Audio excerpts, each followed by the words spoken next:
Are we good? Mm-hmm. Okay. We're gonna Are people jumping on already? Yes. Okay. Carlos. Hi, everyone. Carlos is the first one. Who? Pinche Carlos. Barberena. Hi, Carlos. Queremos comida. Cocina para nosotros. Yes, we Cook got. for us, please. They're all coming in now. All right. Well, hello, everyone. Thank you guys for joining us on Instagram Live as we do an artist talk with Raul Sisniega. Sisniega. Our solo exhibition of Malkuth, his new work that is now open and running all the way through to the end of the month. So we're going to go ahead and start our talk. We'll probably just give it just a minute, get everyone back, let everyone into the room, and then we'll get started. Ready?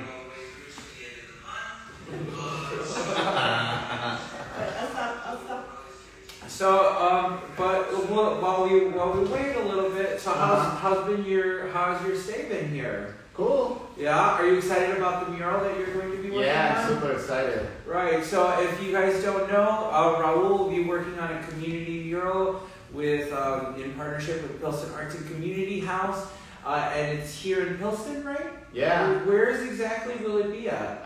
It's in front of El Milagro, what's that? The taco store? On Blue Island? Taco joint? Yeah. Oh, yes. What's the name of the street? I think it's Blue Island. Yeah, that's Blue Island. Blue Island, yeah. Yeah. On the corner of Blue Island. Very cool. Yeah. And when are you going to start working on it? I think I'm going to start next Tuesday. Next Tuesday? Yeah. You already have the design and everything? No, I'm still working on it. Uh-huh. I have been roaming around the city this last week, trying to get the vibe of the neighborhood and the city, and trying to make my own interpretation of what's going on here so I can put it on the wall. Nice. Yeah. So you're hoping to start on Monday then? No, on Tuesday. On Tuesday. Tuesday, Okay. yeah. So if you guys are in the neighborhood and you're swinging by and you want to meet Raul outside, Come around. come and see him start working, that would be really great. Yeah. So we're going to go ahead and get started with the talk now. So Raul, I'm really excited that you're here. Thanks. And that, this show is a year in the planning. And so I would first like to talk a little bit about your background. Can you tell everyone a little bit about yourself and how you got into art, and what got you on this path? Okay. I will try not to make this too boring. But basically, I had like this impulse since I was a child to work with my hands. Mostly drawings, mostly trying to draw cartoons and video games, which was the two activities I was involved when I was a kid. So I think it began there, like my path.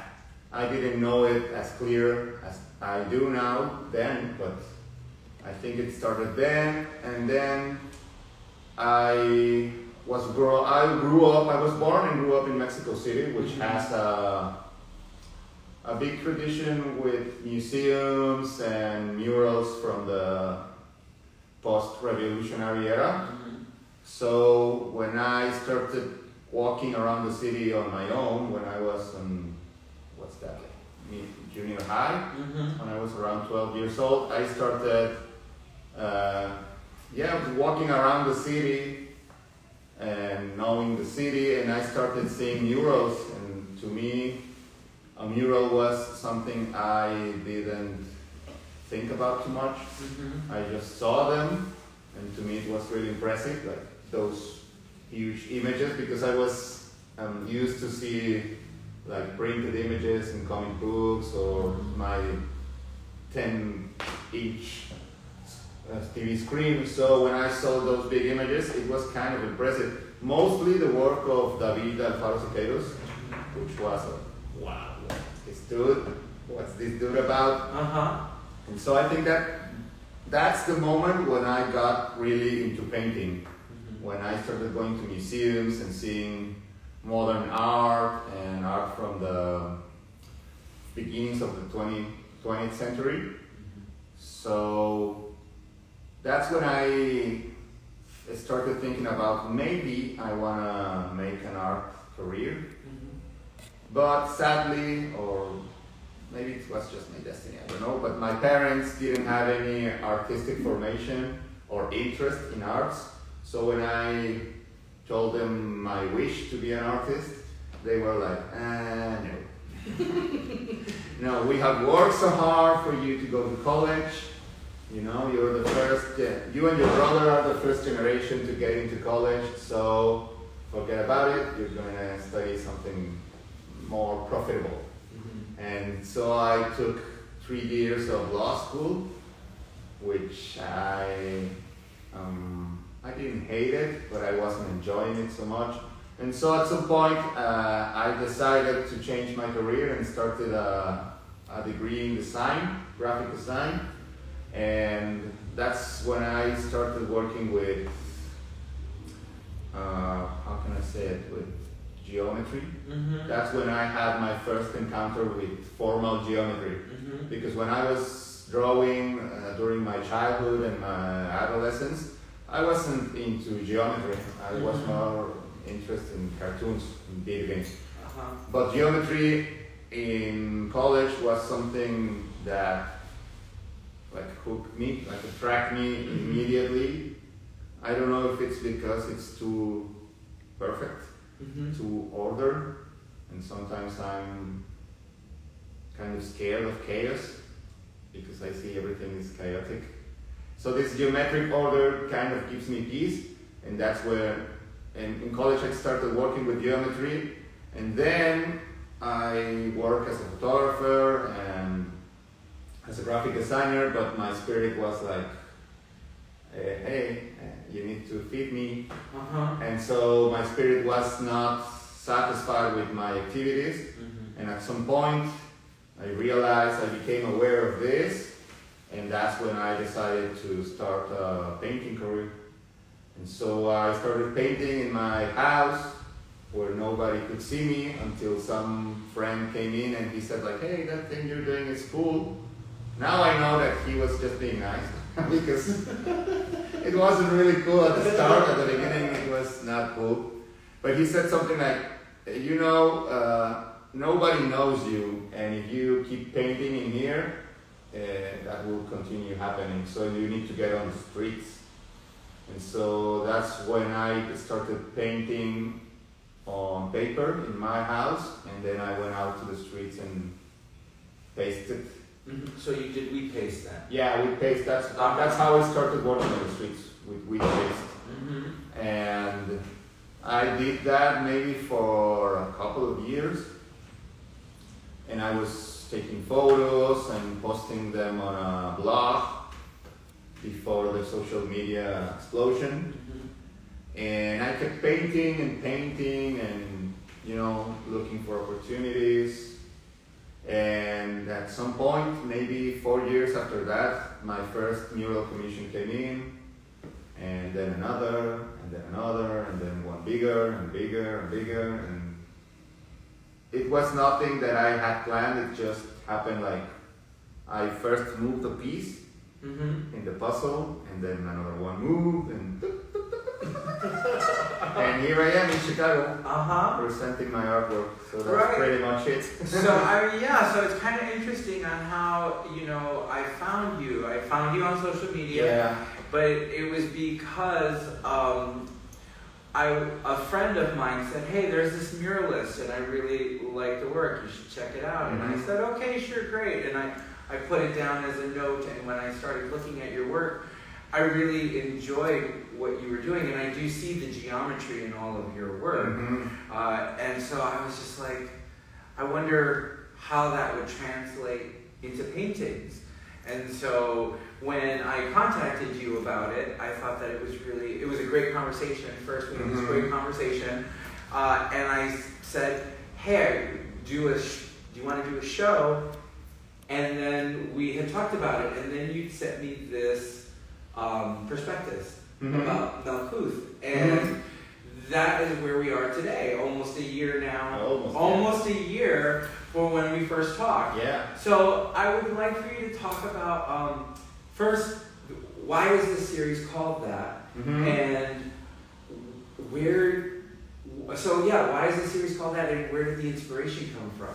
Okay, the name Malkuth is a word, an ancient Jewish word, and the definition will be the kingdom of matter, of flesh. So in the Kabbalah, they explain that there's like this, how do you say the word? What's the English word? There's these levels, there's like the Hierarchy? Hierarchy, yeah, that's the word, thank you. There's this hierarchy in which on the top there's the original source of everything that we can see here in the universe. And there's lower levels, and the lowest level is Malkuth. It's named Malkuth, which to them is this thing we are inhabiting here. That I like to call it also the 3D reality, like this, having a body and getting to touch things. So I love the word. I don't know why. I love the sound of the word Malkuth. To me, it sounds really mystical. And so to me, that mystical subject is a subject that has been obsessing me for a couple of years. The question, maybe even kind of adolescent question of, why am I here? Right. What am I doing here? God, please tell me. So that's the name of the word, and my intention with this series of paintings is to kind of let go that obsession I had about my religious doubts. I mean, I'm not a religious person. I was raised half Catholic, half Jehovah's Witness, and the other third, what's the word when you don't believe in God? Agnostic? Atheist. Atheist? Atheist. So I was growing in between all those mindsets. And when I was growing older, even though I didn't believe in God, I did have the feeling that there's something more to what you see, to the matter. And so I had a psychedelic experience, I have to admit it. I had a psychedelic experience with LSD, and that kind of shaped all my beliefs. My belief system came down, and I believe that I started getting in touch with my non-material side, with my mind and my spirit. And so I started wondering, where does the spirit come from? What is consciousness? Why is it here? Who the fuck put this thing in here? Why are we here in this trap? To me, for the last 2 or 3 years, the existence became more like a trap. I felt like my spirit is somehow trapped. Our spirits are somehow trapped in these bodies. So I was kind of depressed. And when I realized that I was depressed, I thought that the next step was to letting go of all those feelings of fear and deception. And so the best thing I could do at the moment was making a list of all the things that make me feel sad or make me depressed, and all the things that make me feel happy and willful to be alive. And from that list, this series of images came to life. And basically Malkuth is my interpretation of why I think it's worth to be alive. So there's things about patience, which I think is a quality that I don't have, but I aspire to develop. There's another piece, like this one. This is the one that is about intuition, which is also a thing I don't dominate that part of my existence, but I know that it's there, and I have heard that voice, and I am interested in trying to be led by this voice of my intuition, which is this image, basically. These two fishes would be the symbol of that voice, which always is telling me, be cool, man. Everything's gonna be fine, just relax. You know, because my ego is always telling me like, hey, no, you're doing everything bad, everything sucks, you're trapped in here, God hates you. Yeah? So I'm trying to listen to my intuition, and all of the pieces are kind of in the same circle, the same realm of spiritual realm, consciousness, and all these kind of subjects. So you're drawn. Yep. We have a question. Can Raul talk about the symbols used in the art Porfis? Okay, the symbols. Yeah, the symbols is another subject that I am very interested in for the last year, maybe a couple of years. So I have been drawing symbols from many philosophical and religious traditions. I was born in Mexico City, so I have always been in touch with pre-Hispanic symbolism, pre-Hispanic images. So when I was on this spiritual search, I was trying to understand some of the symbols I saw in pre-Hispanic culture. So it comes from pre-Hispanic culture, mostly the symbol of the, how do you call this? I don't know, it's not in here, but it's the pyramids are a symbol which I use a lot. The eyes come from the tarot. I get things from the Jewish tradition of Kabbalah, from Peruvian textiles. So basically all of the symbols I try to use come from ancient traditions, not necessarily Mexican or pre-Hispanic, but I am interested in these religious philosophies from around the world and from different times. So that's, I don't know if that answers the question.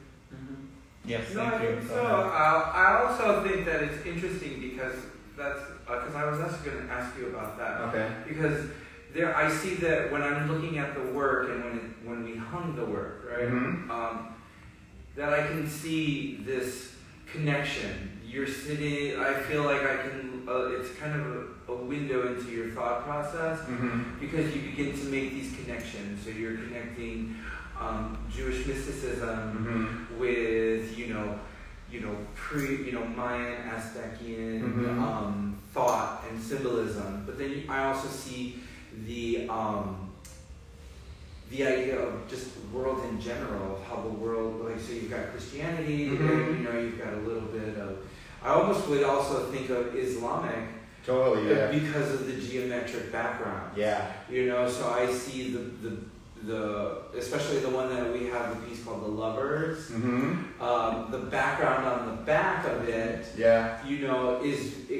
seems like, you've got it coming from these really Islamic, ideas about how, with Islamic art, there isn't actually any imagery of figures. It's always geometrical. Geometrical patterns, yeah. Yeah, so I mean, like, how did you decide to I mean, that was a huge net that you cast out in symbolism. How did you decide to kind of like bring it back in to you, and to the work? It's a good thing that you mentioned Islam, because I was forgetting about it. So I'm a little bit nervous. No, you're fine. Yeah, it's my ego. Intuition. Lead me. So,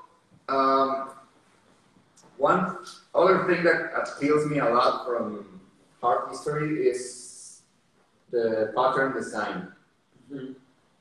Because when I look at art history, maybe not necessarily European history, but outside the Western world, I realize that there's always patterns through all art history. So I think that the thing that interests me the most about patterns is that I have seen them everywhere in nature, and I believe that the reason why humans have been using them goes beyond this material realm. I think that patterns are like a divine manifestation. I don't know how to say it. I think that if there's an intelligence, a superior intelligence or intelligences that created this thing, I think that they manifest through mathematics and patterns. So I try to represent those patterns from religious views like Islamic arts to try to represent what I think is something really important, which is the divine intelligence that created this thing we call our existence. So what I have been doing for almost a decade is studying the creation of patterns throughout history, and especially in that piece that you mentioned, that the guys that are the lovers, it's an Islamic pattern. It's based on an Islamic pattern, and we can see the So we're gonna swing over so everyone can see. Yeah, totally. So that's that. The idea is two genderless people connecting, more than making love or anything material. They are connecting, and they are laying on a rug, and the rug is inspired in an Islamic pattern, but I try to make a twist of it because Islamic patterns are always in 2D, like they're all like height and weight and width, and so I try to make a twist by creating volume with 3D elements. And well, that's like in the formal intention, but in the concept, to me, that rug, that geometric rug, is this thing we call universe. This thing we call universe is, to me, I don't like to use the word God because God is like a Western world. It's related to this white dude, with white beard, who sent his son to save us all from his sins. Anyway, so I don't like to use the word God, but I like to use the word intelligence, like superior intelligence. And so I believe that if there's a superior intelligence or intelligences, they are building this thing every moment, and they build it with math, with some kind of computer coding. So to me, all these geometric elements are interpretations of how code looks like. So we have some questions. There says, will there be prints available? That's one. Okay. Well, we are really excited because Raul will be doing a print here that he's actually going to be doing a lino cut. So he'll be working on it. We'll be social mediating it out, and when he's here working on it, you might be able to come and see him and talk to him about it, and you'll be able to purchase that print once he's done with it. So he's going to be doing a lino print, a couple of lino prints for the exhibition, which is great.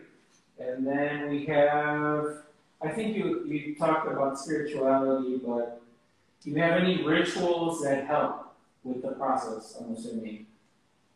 Yeah, rituals. To help you as an artist. To help me as a person. Okay. Because to be an artist, I think you first need to be a person. So to me, the rituals that have been helping me the last few months are doing, I wouldn't say yoga, because I don't go to yoga classes, but I'm trying to connect with my body by stretching it.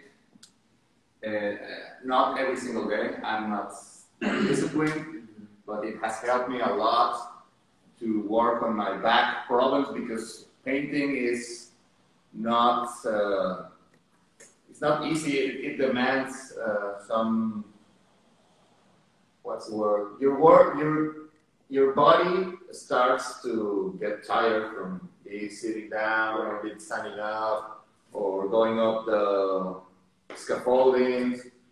It's demanding, so I started having back troubles with my muscles in the back, and so I have adopted the ritual of stretching, the ritual of, they call it meditating.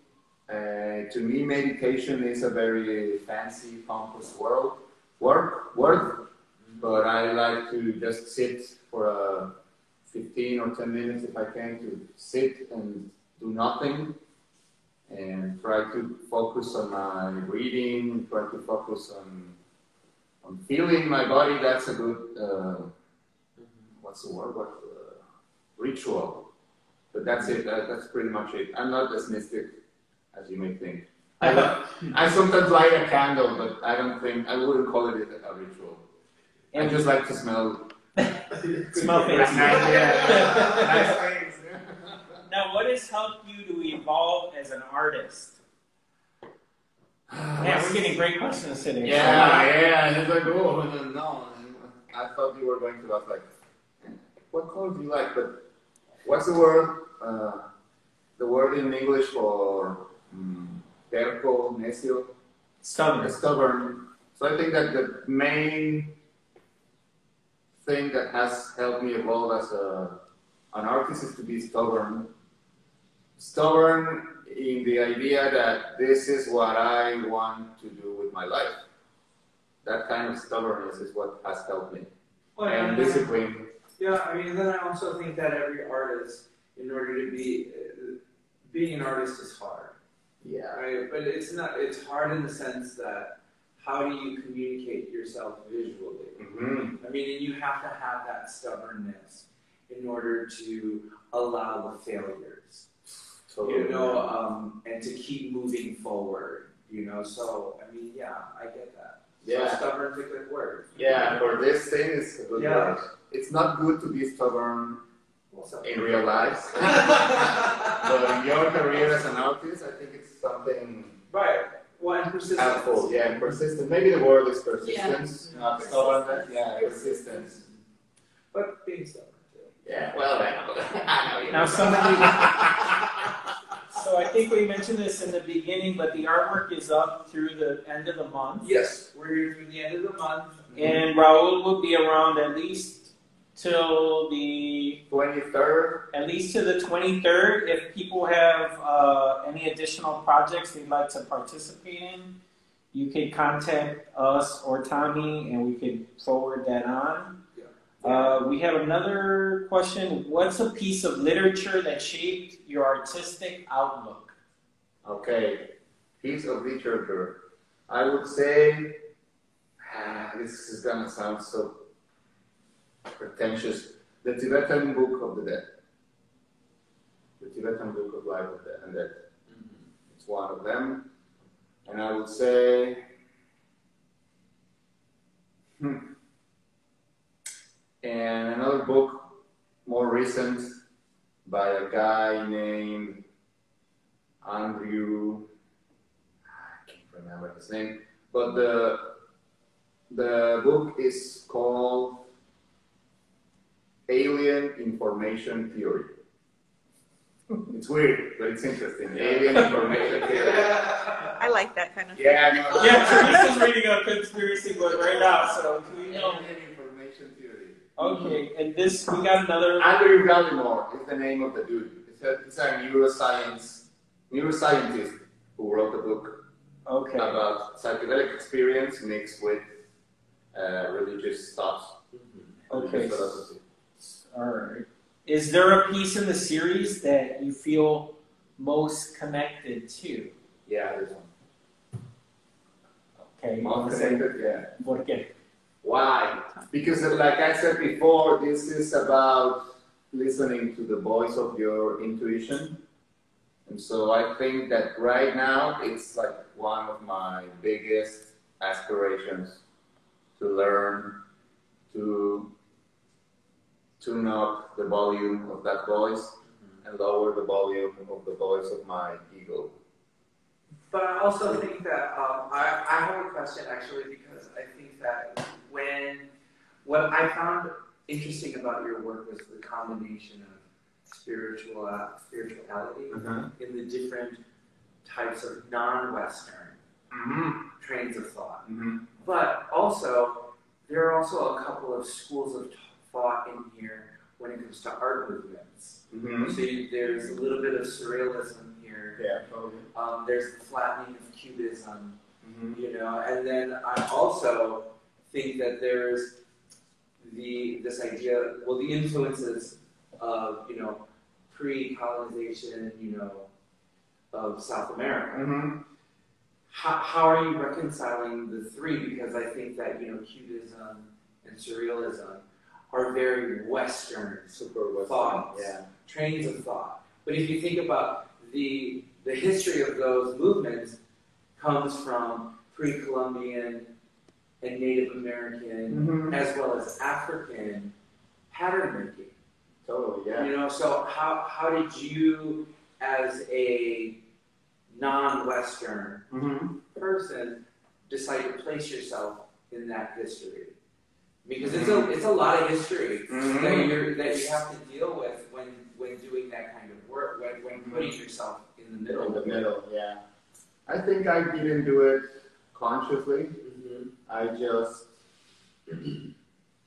just did it because even though I am not a Western citizen, I did get a lot of Western information in art school, well, in the science school, because I had like this art history classes, and so basically they are Western art history classes.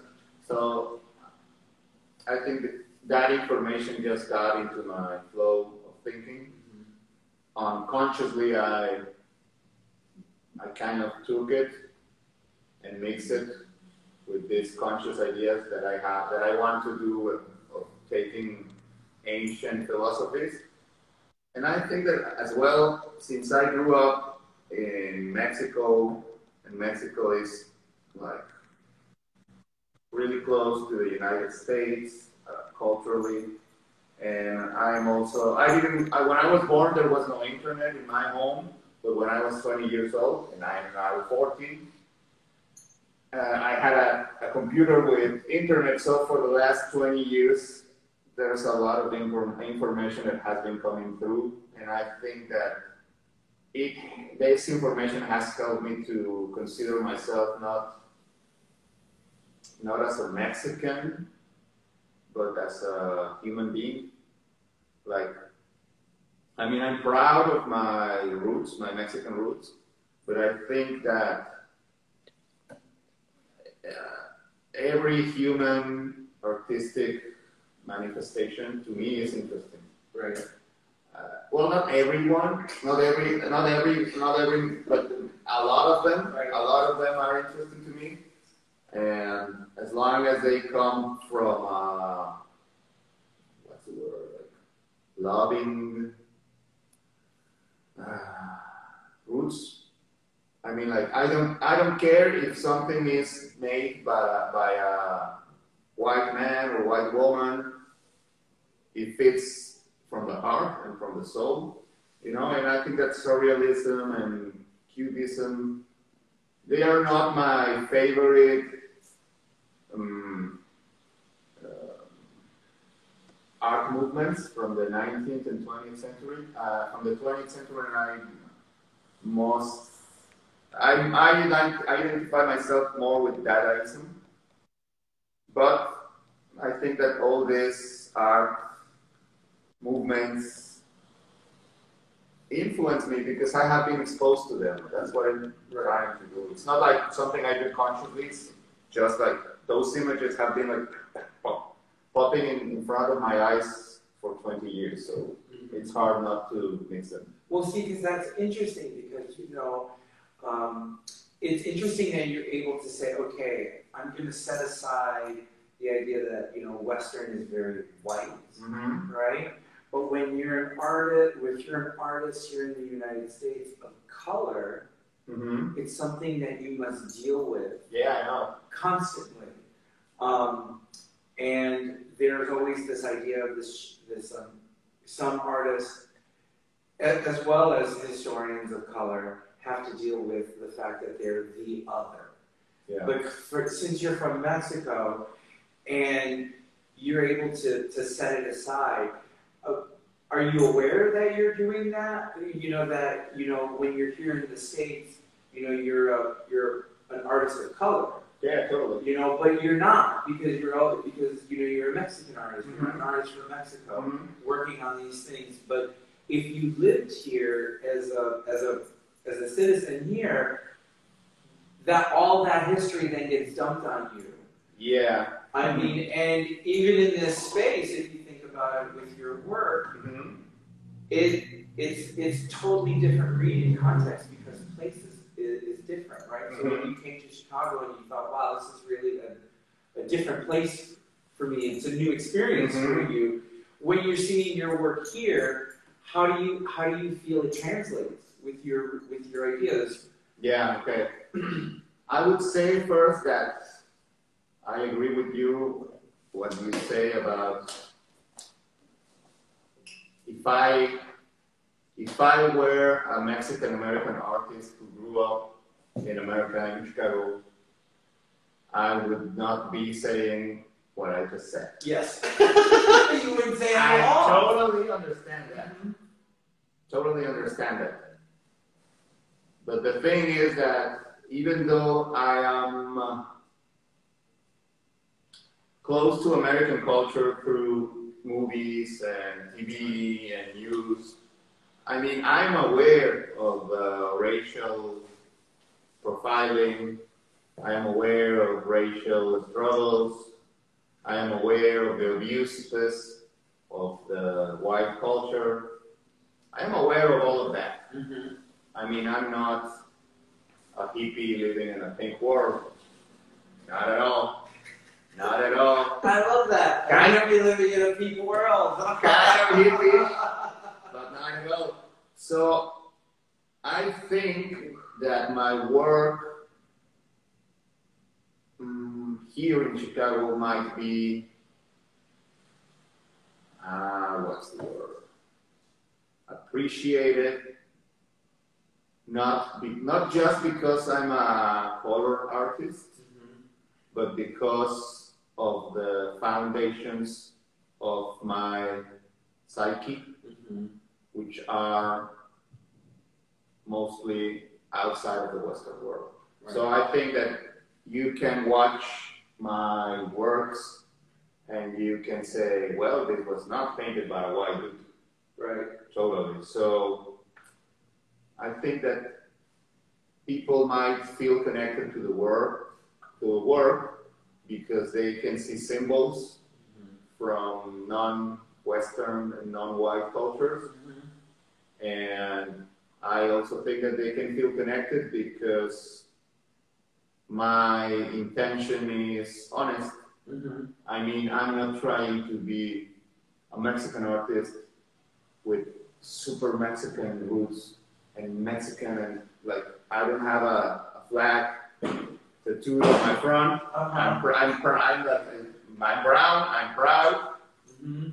But my intention is not to exploit that. My intention is more to maybe it's there. Maybe this thing I'm about to say is the hippiest thing I could say. But I think that my intention is to say, hey, human assholes, we're all the same. Yep. We're all the same. And I know that there's a lot of distractions around us, political distractions, economical distractions, and a lot of noise telling us to separate, to focus on the differences. And I would say that my intention is to try to erase those boundaries. I mean, I know that I'm not gonna do it, and sometimes if it happens, it's not something that I'm gonna be living. But I think that it's necessary to plant seeds, even though if you are not going to enjoy the shape of that tree. So I would say that the seed that I'm trying to plant with my artwork is, hey, humans have been humans for millennia, so chill, bro. Right. Enjoy. I mean, one of the things that have impressed me the most, and I mean, maybe this is inappropriate, but this week I have been around Chicago. I was thinking about all this ethnic diversity and all the beauty that I see in both men and women, and I'm thinking like, it's amazing how we can't enjoy all of this beauty because all of these divisions that have been implanted through centuries by saying the blacks, the whites, the browns, the yellows. When you think about it and you leave all those things behind, I mean, I will be in interracial sex all day long.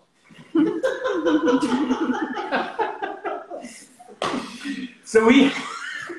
I'm sorry, I knew it was inappropriate. There's a lot. There's been a lot I of. had to say it. There's a lot of great questions. Okay. Let's do these last two. Are there any other artists you feel have been influential to your practice? And the other one is, what are some of your typical constraints you encounter when trying to transfer your idea to the canvas? Okay. So two. Okay. Then we'll wrap it up with those, or if Tommy has any other questions. Yeah. Okay. Let's start with the hard question. The second question. I think that the strongest barrier between my thinking and my imagination works in like super high HD, like super high definition, and my hands don't always respond to me the way I would want. So basically, my imagination has no limits, and my hands have limits. I think that's the strongest difficulty by translating my thinking into artworks. But you're also a little bit of a formalist too, though. Yeah. So that becomes a hindrance sometimes for you. Because I remember when we originally talked about it, and I said, yes, propose something, and then you sent me your digital sketches. Mm-hmm. I remember we had that talk. I was like, so are you going to do them digitally? Are you painting them? And you're like, no, these are what I'm going to do. Wow, you're a real formalist in the sense that you meticulously designed each one first before you even picked up a paintbrush. Yeah. Because remember we had that conversation. Yeah. Like, are these going to be prints? Are you going to be prints? Are you doing works on paper? Why are you sending this? Yeah. Why did you send this to me? All I was expecting was like simple like sketches or even just a few words talking about it. But you did full-on renderings of what you were planning, and I thought that was really interesting. And I think that maybe at times is that a hindrance for you that you're so meticulous when it comes to planning. I think that the specific quality that you pointed is because I have a graphic design background. Because to me, it's hard to just be in front of a canvas and start painting. I have to have the map, right? The sketch of where I'm walking, traveling around the canvas. So yeah, I'm a formalist. Yes. It's boring. To tell you the truth, sometimes it gets boring. I am also looking for a more expressive way of painting, but that's another subject. Right. And the final question about artists that have influenced me. I would say that first and most, what's the word? Well, the first artist who influenced me was, it's going to sound ridiculous, William Hanna and Joseph Barbera, the guys who made Top Cat and all that kind of cartoons. I would say MTV's 90s animation, like Bill Clinton, Beavis and Butthead, the Max, all that kind of stuff, like Liquid Television from MTV, animated videos from the 90s, from the Butthole Surfers, KMFDM.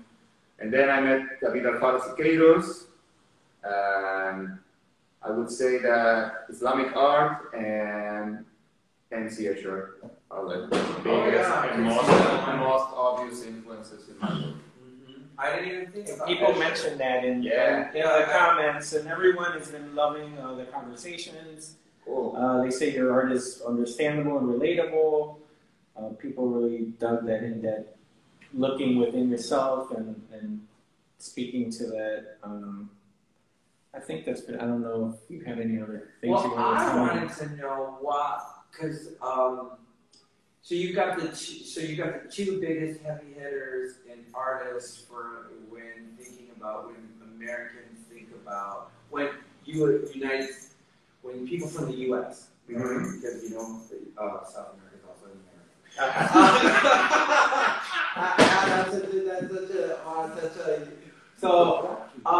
But when thinking about U.S. citizens, from the United States, when they think about Mexican artists, they're the two big heavy hitters that you hear all the time. Diego Rivera. You didn't mention them. When you see their work, what happened? Yeah, what happened when you first experienced their work? I mean, Diego is a muralist, and I mean, you must have seen his work. Totally, yeah, I saw it. But did it not move you in the same way? It moved me. It totally moved me. Not in the same way.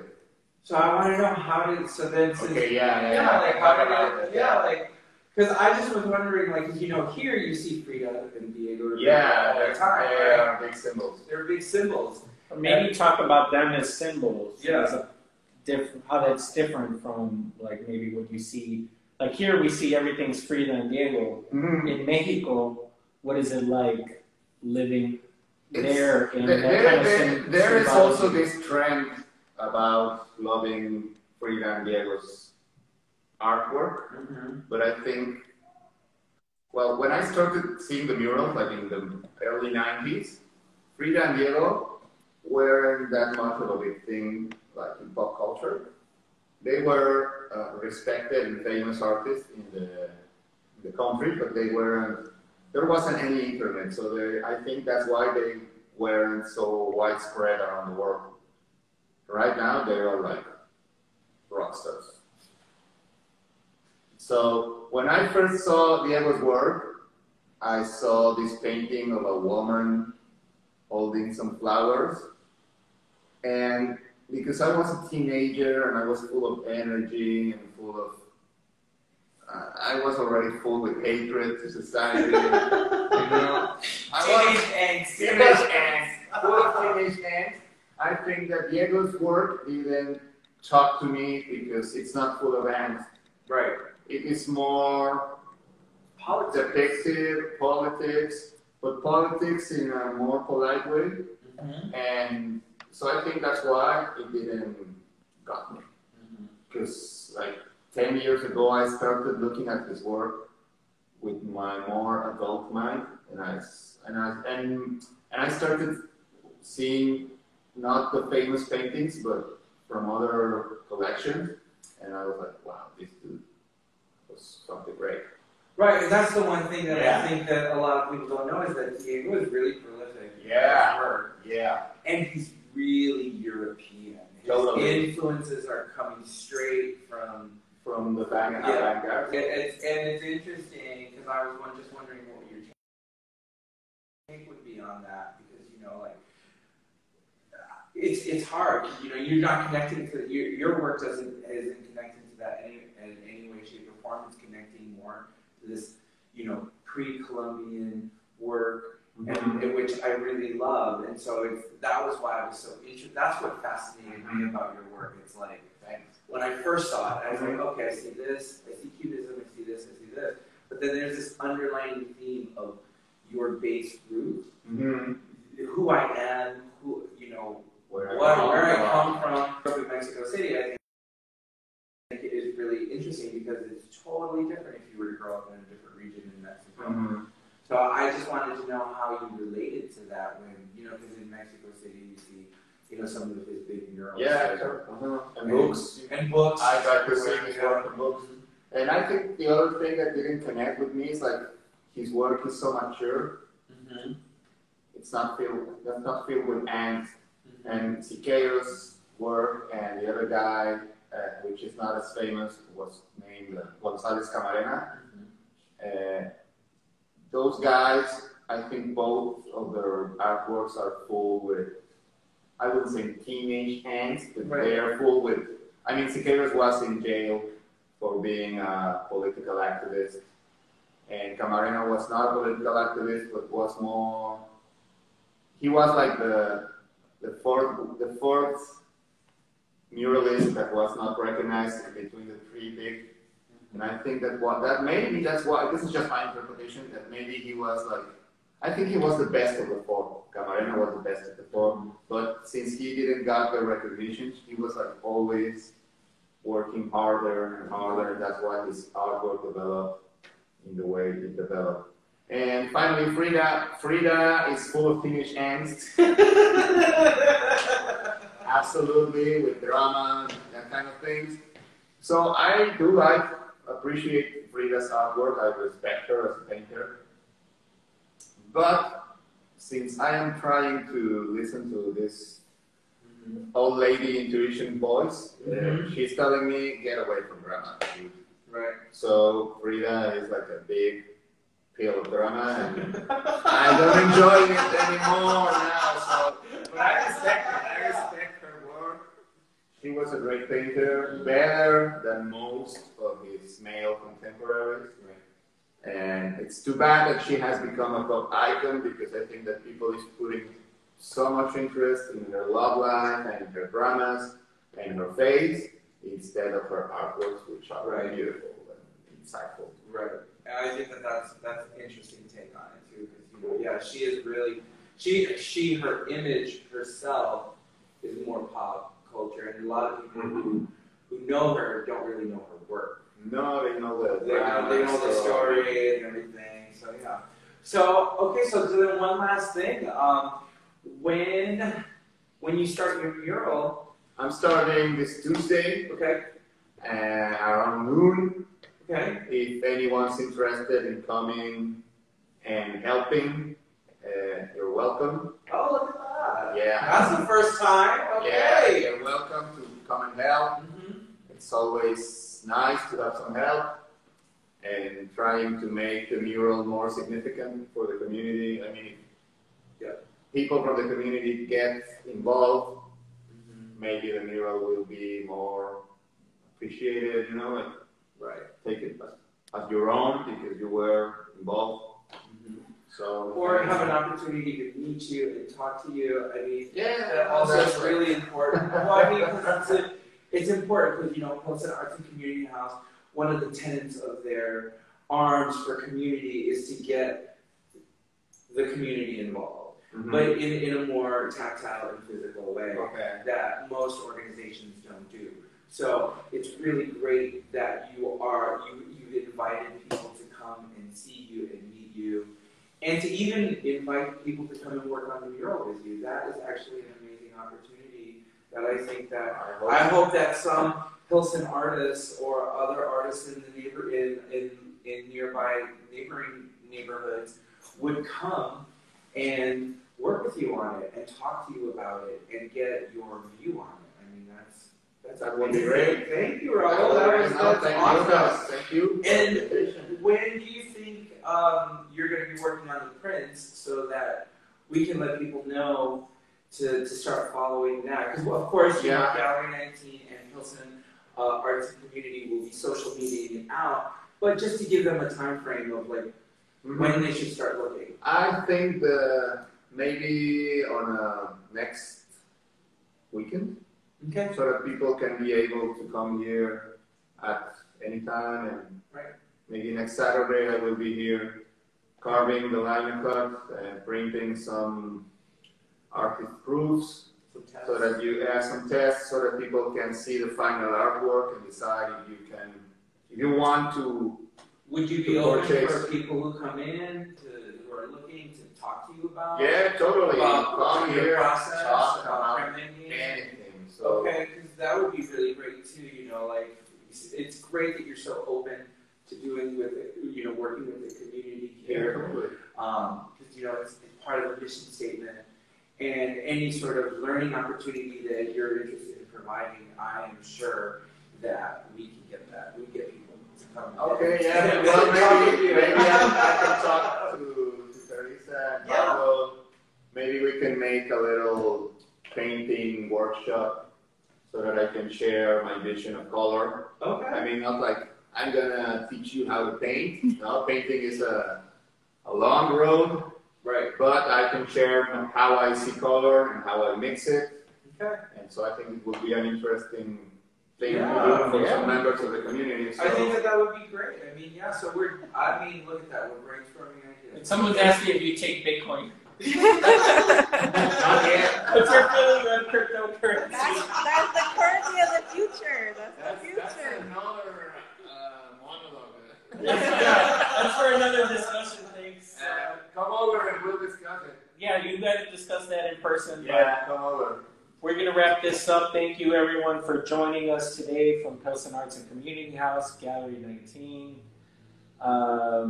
And we look forward to seeing you and working throughout this month with Raul. So he is in town. So contact us. Thank you. Yeah, thanks everybody. Have a wonderful night. Yeah.